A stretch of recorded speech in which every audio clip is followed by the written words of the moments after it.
Olá, meus queridos. Como eu disse, estou de volta partindo da mesma lâmina. Então, o principal é fazer um slide simples, claro e objetivo, né?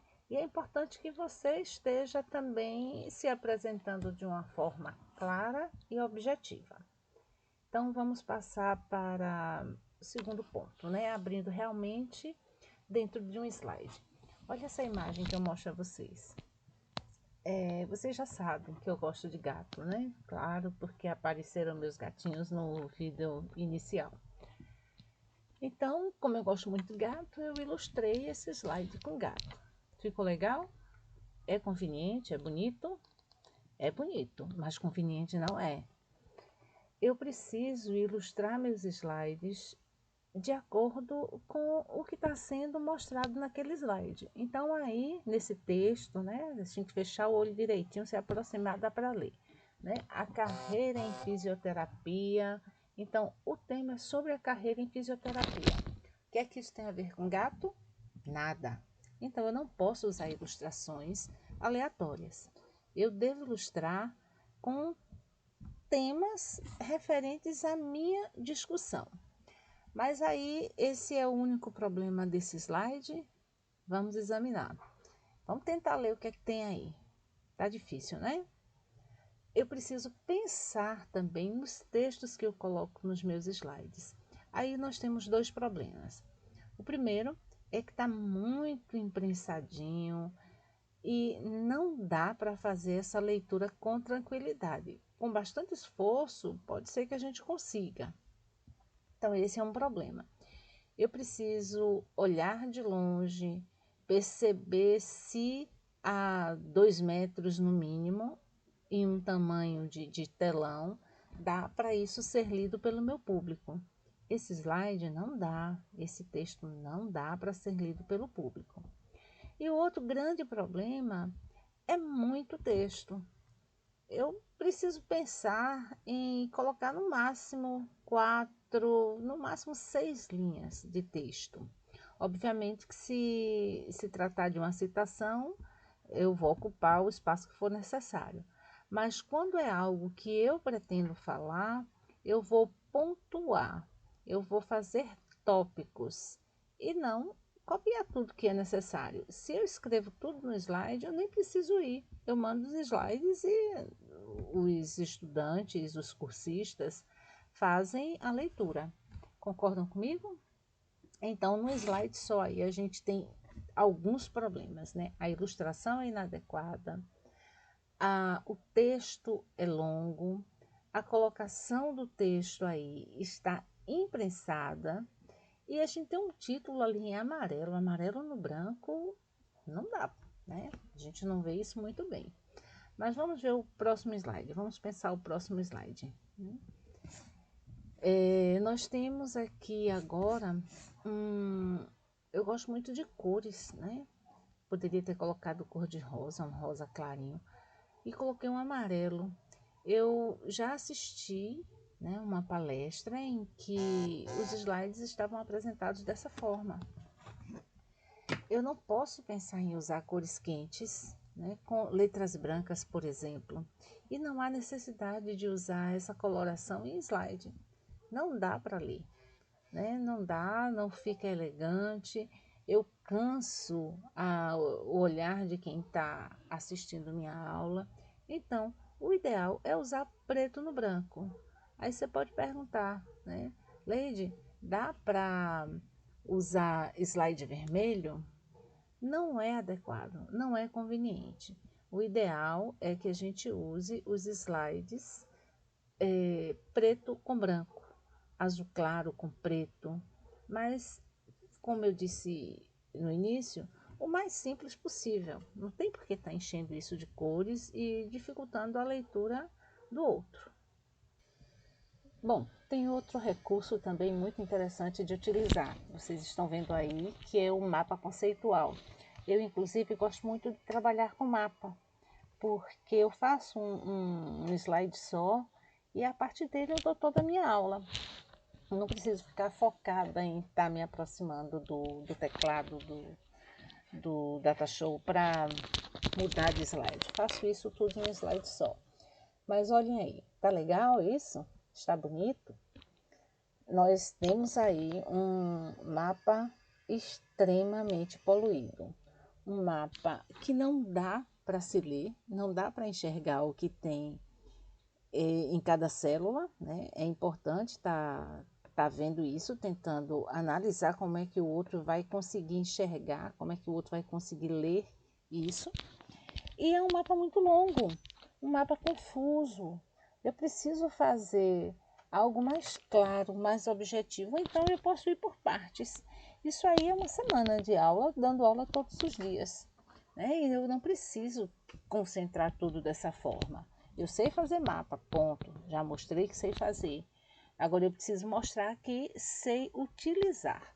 Então, cada célula dessa deve ser explorada e precisa ser sucinto, né? Precisa ser mais adequado. Bom, slides preparados, já saímos de casa. O ideal, necessário, é que tudo no espaço em que você vai fazer sua aula ou no espaço em que você vai apresentar o seu trabalho, o seu TCC, esteja adequadamente organizado. Então, para conferir isso tudo, porque provavelmente não é você quem vai arrumar, você precisa chegar cedo. Pontualidade é algo extremamente valorizado na nossa área. Aliás, pontualidade é algo necessário para a vida de todo mundo, né?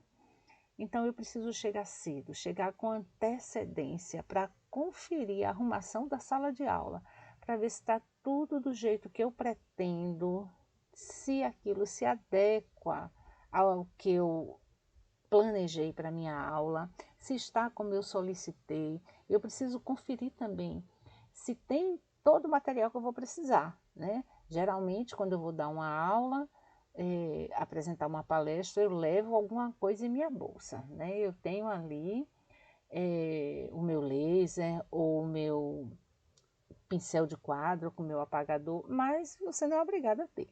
Então, é chegar cedo e conferir se tem tudo lá para que você possa desenvolver o seu trabalho satisfatoriamente. Observar se está tudo pronto para você começar. Isso é extremamente importante. Quando nós falamos da postura do professor, isso é mais do que o que a gente disse até agora, né? É importante pensar como é que o professor se apresenta para essa aula, de que forma ele conduz esse encontro, o que é que ele pode falar, o que é que ele não pode, o que é exagero, né? O que é muito senso comum. Então, eu digo que você pode sempre, em suas aulas, em suas falas, utilizar exemplos, testemunhos. De repente, com relação àquele tema, você tem uma vivência sua, algo que você vivenciou com outra turma, ou até na sua vida pessoal. Você pode falar assim, se isso ilustrar o que você está falando, né? O tema que você está discutindo. Nunca trazer assuntos que não estão articulados com a temática da aula. Então, se você tem exemplos que têm a ver com o contexto desse grupo de cursista, né, de estudante, você pode utilizar também. Você pode lançar mão, quantas vezes você achar necessário, de dinâmicas, vivências, brincadeiras que sejam educativas, que façam parte daquele contexto. Precisamos considerar que o máximo de tempo que se consegue reter a atenção de um aluno em sala de aula é 50 minutos. Passou disso, já começa a haver uma certa dispersão e termina todo mundo perdendo com isso, né? Então, se a cada 50 minutos você quiser dar uma parada de 2, de 3 minutos para pensar, para rever o que está fazendo, para possibilitar o aluno dar uma alongada, conversar um pouco, tomar um café. Então, a cada 50 minutos, 5 de intervalo ou de uma atividade de corpo, uma atividade diferenciada, é bem interessante, é produtivo e só faz bem. Mas é importante que você nunca esqueça que o que tem mais relevância na sala de aula é você.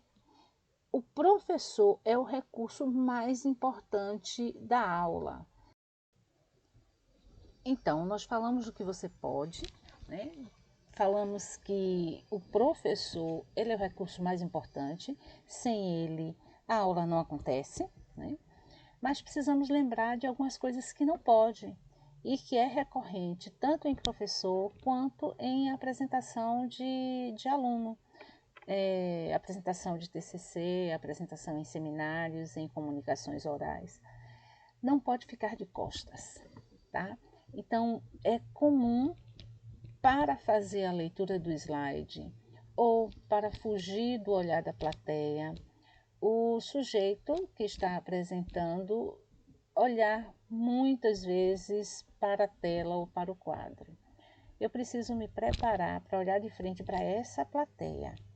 Eu preciso ter um planejamento mental de tudo que eu vou discutir, de tudo que eu vou falar. E eu tenho os slides ali, os slides são minhas pescas. Então, os tópicos que eu coloco no slide, eles servem de pesca para o que eu vou falar. E isso me permite trabalhar o tempo inteiro de frente para a minha plateia. Pequenos detalhes que sinalizam, na verdade, que você não está bem, que você não está confortável, precisam ser evitados, né? E alguns desses sinais ficar olhando para o relógio o tempo inteiro, né? A ansiedade do sujeito em acabar com aquele momento. Um outro sinal importante é passar a falar com as mãos nos bolsos, né? Mão no bolso ou mão na cintura, é um sinal de que você não está confortável ali. Ou não tem uma impostação adequada de voz. É preciso falar num tom razoável e com relativa segurança para que todos lhe escutem. Você está ali para ser escutado. Então, tem que falar em um tom normal, né? Não precisa gritar, mas falar num tom normal que possa ser escutado por todos. Outro sinal do seu desconforto é o constante pedido de desculpas, né? Tem professor que começa a aula pedindo desculpa porque está sendo muito rápido ou porque está sendo muito lento, pedindo desculpa porque o dia está muito quente. Você não tem que pedir desculpas. Então, se organize, se prepare e vá sem culpa. Aquele é o seu lugar de desenvolver uma fala. Não tem por que pedir desculpas, mas é preciso evitar a utilização na sua fala de gírias. Ou seja, eu devo evitar gírias, vícios de linguagem, evitar fazer piadas, tentar ser engraçado e de repente estar fazendo uma piada preconceituosa ou fazendo uma gracinha que não tem muita graça. Então, eu devo me ater ao meu trabalho, que é desenvolver uma temática com aquele grupo de alunos. Ok? Outro ponto importante, palavrões. Às vezes nós usamos alguns palavrões de uma forma tão corriqueira e tão comum que não percebemos que são palavrões e levamos isso para a sala de aula. Então, é bom antes fazer uma reflexão sobre nossa forma de falar para evitar cometer alguns deslizes que são sérios e são importantes. Eu chamo a atenção agora para alguns sinais de que nós não estamos bem na fita, né? O professor precisa ficar atento a isso. Quando o aluno começa a bocejar, a olhar repetidamente para o relógio, provavelmente a sua fala está sendo cansativa e maçante. Então é necessário ficar atento a isso. Outro sinal de que a gente não está desenvolvendo um trabalho satisfatório são as constantes saidinhas dos alunos, né? Idas ao banheiro, água, lanche, é porque não está sendo satisfatório. Ou já passamos muito de 50, 60 minutos sem uma paradinha. Como eu disse, a cada 50, 60 no máximo, é conveniente dar uma pequena parada. Às vezes nós podemos parar sem o aluno sair da sala de aula. Parou, vamos dar uma alongada. Eu trago sempre para mim, enquanto professora, esse cansaço e sinalizo que eu estou cansada, preciso alongar e que precisamos fazer tudo isso juntos. Eu coloquei aí, né, na tela a movimentação de cadeiras. Esse é um sinal fortíssimo. Quando começam a se remexer muito e as cadeiras começam a fazer barulho, ou quando começam a conversar, né, conversa paralela, e, por fim, quando alguém levanta a mão, lhe interrompe assim do nada e diz: professor, olha, eu vou ter que sair 4 horas porque meu ônibus vai passar nesse horário. Ou vou sair já já porque meu ônibus está passando. Então é preciso que a gente fique atentos a isso. E, por fim, eu trago aqui uma imagem, né, para embelezar nossa aula, nossos slides, né, desse professor tão elegante, né? Quem não conhece o professor Girafales, de lá do Chaves, né, do nosso querido Chaves. Então, o professor Girafales, ele é um modelo de elegância de professor, sempre de terno, de chapéu. Obviamente que não cabe, né, no Brasil, na Bahia, se dar aula dessa forma, embora em alguns cursos os professores deem aula vestidos de terno. Mas o que a gente não pode, o que a gente não deve é sair descuidadamente para dar aula. É pensar que, como a aula é no sábado, então eu posso ir de bermuda. Posso ir dar aula de bermuda, posso dar aula de camiseta. Professora, posso ir de saia curta porque o dia está tão quente. Então, algumas coisas a gente precisa pensar e perceber que não pode. Eu, Edileide, eu tenho roupa de sair, eu tenho roupa de ficar em casa, eu tenho roupa de ir para festa, eu tenho roupa de ir para a praia e eu tenho roupa de ir trabalhar. Eu trabalho dando aula, então eu tenho roupa de dar aula, que é uma roupa mais séria. Eu evito usar tomara que caia, eu evito usar calças muito justas, eu evito trabalhar de alça. Então eu preciso pensar nessa elegância do professor, né? Nessa postura e nessa apresentação que tem que ser séria, bonita. O professor tem que andar bonito. Eu vou mostrar a vocês agora uma pirâmide, né? A pirâmide da aprendizagem, né? Para que a gente possa compreender, de certa forma, como é que se processa a aprendizagem de um aluno, seja lá na educação básica ou no ensino superior, né? Então, de acordo com essa pirâmide, que não fui eu que criei, tá? Quando o sujeito assiste a uma palestra, assiste uma aula como essa que vocês estão assistindo, e durante esse processo de assistir essa aula, vocês estão realizando leitura também, vocês estão me escutando, estão fazendo leitura nos slides e utilizando esses recursos, né, que são os recursos audiovisuais. Isso nos possibilita, em média, 20% de aprendizagem. Ou seja, de 100, de tudo que eu trouxe aqui, 20 vai ficar. É pouco, né? É pouco, mas é alguma coisa. Porém, se além de assistir, ler e fazer uso de todos esses recursos, se além disso você trabalhar realizando uma demonstração, fazendo uma pequena aula para mostrar o que você viu, o que você entendeu, o que você aprendeu, o que você gostou ou o que não gostou, se você discute com alguém, com um grupo, sobre esse processo que você vivenciou, sobre a temática, sobre o que você concorda e o que você não concorda, se você pratica esse conhecimento, ou se você tem a oportunidade até de, sobre esse assunto, esclarecer alguma coisa para alguém, né, ensinar, você aprende quase 90%.